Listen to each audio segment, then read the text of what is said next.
social media is like giving you the ick, and you're like, it just doesn't feel right. Don't do it. Like there are so many people who are like, I work with, I'm like, if it's not for you, if you don't want to do videos, you don't want to do this, don't do it. Because if you're going to have this like little resistance against it the whole time, you're not going to fully put yourself into it like you should do. So, and it's a black mirror. Whatever you think of it is what it shows you back, you know?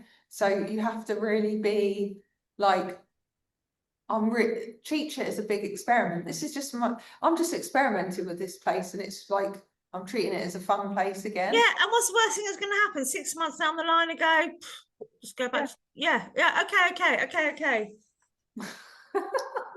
Right, okay. It's gone.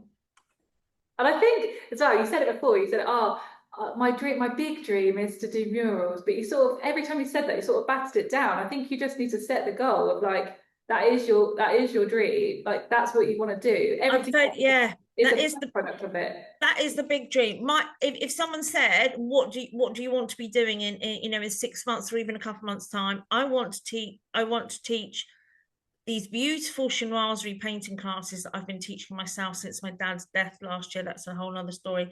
And then I want to teach them in beautiful locations. I've got all these really fancy envelopes and this little marketing thing I'm going to send to posh hotels around the South Coast, see if I can get some classes. And then on the back of that, all these rich people in these hotels go, come and paint some chinoiserie in our hotel rooms and in our house. That's my goal, so that I want to do that. I love that part of me, but I also love that PhD academic part of me, that contemporary art, that is that raw art.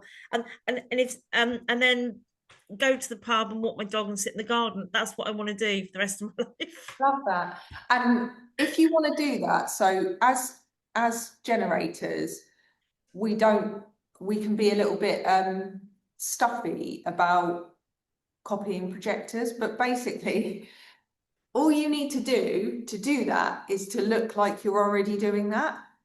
So that means that, like, for example, Holly, before she was getting paid to dance around in her pants, she was acting like she was getting paid to dance around in her pants.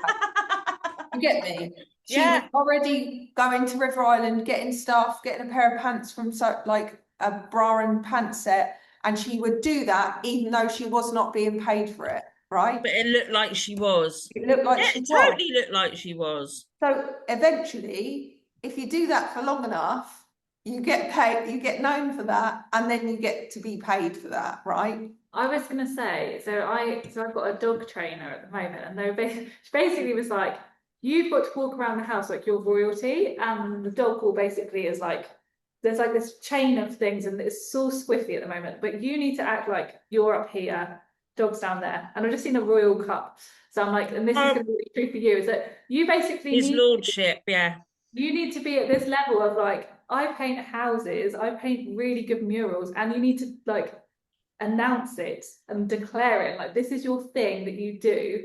Like a bit like the whole not pretending, but it's like that is just who you are. If you want to open a portal, because then everything will then come to it. Because if you don't, and you're like, I want to paint them eventually off the back of this, people aren't going to know it unless you say it and like announce that this is a thing that I'm actually offering. 0.6 of the Enneagram, announce.